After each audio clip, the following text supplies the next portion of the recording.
যে ভালো আছি, আপনারাও সুস্থ আছেন। এই যে দেখেন, আমি আজকে সকাল সকাল আরেকটা ব্লগ শুরু করছি। দেখেন আমি মাছগুলা বেজে নিচ্ছি। অনেক বড় রুই মাছ। মাছটা কাটা আপনাদেরকে দেখাইতে পারি না, কারণ অনেক বিজি। সকাল থেকে অনেক বিজি ছিলাম, বাইরে গেছিলাম, একটু বাজার করতে গেছিলাম। ওইখান থেকে আসার পর ওই যে রান্নাঘরে ঢুকছি, এখনও বাইরে হতে পারি নাই। আসার পর গরুর কলিজা বুনা করছি আর খাসির মাংস বুনছি। আর এখন এই মাছটা এতক্ষণ এটা করছি, বানাইছি। বানানোর পর এখন একটা একটা করে মাছগুলা ভেজে নিচ্ছি, কারণ গরমের দিন তো মাছটা নষ্ট হওয়ার মতো এই অবস্থা। তাই আপনারা দেখেন আমি মাছটা ভেজে নিচ্ছি।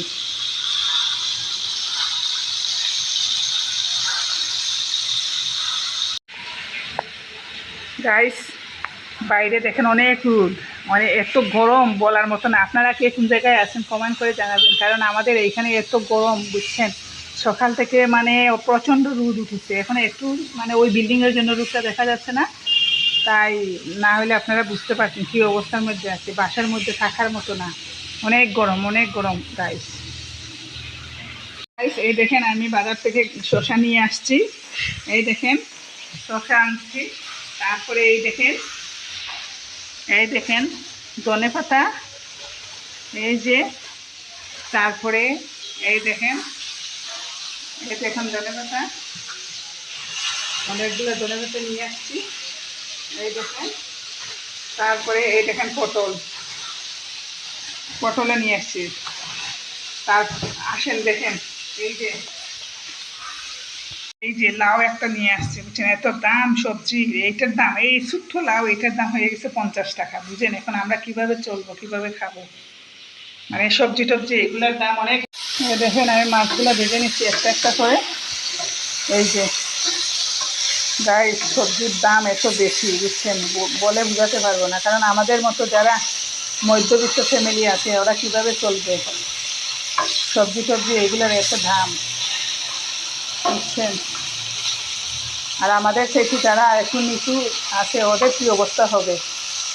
বাংলাদেশের সবজির এত অবস্থা।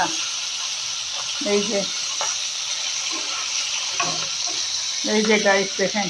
তারপরে এই দেখেন, এই যে 1 বস্তা চাল নিয়ে আসছি, বুঝছেন। এই যে এটা থেকে এতক্ষণ ওই ড্রামের ভিতরে ঢুকেছি, আর এই অর্ধেক রয়েছে এইখানে।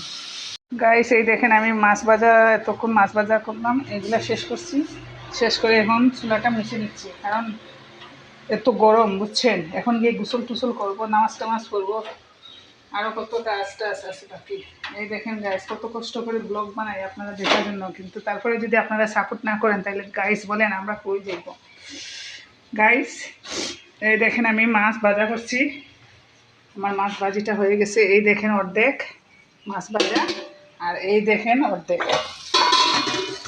এই দেখছেন গাইস, কত কষ্ট করে মাছটা বাড়ি করছি। গাইস আপনারা আমাদের ভিডিও করবেন। গাইস এই দেখেন আমাদের 1 পাতিল দুধ নষ্ট হয়ে গেছে, বুঝছেন। ফ্রিজে ছিল, আর ফ্রিজের মধ্যে নিচের মধ্যে রাখছি, ডিপের মধ্যে রাখি নাই, নিচের মধ্যে রাখছি। এখন বাইর করে দেখি গাইস, আমাদের 1.5 লিটার দুধ নষ্ট হয়ে গেছে।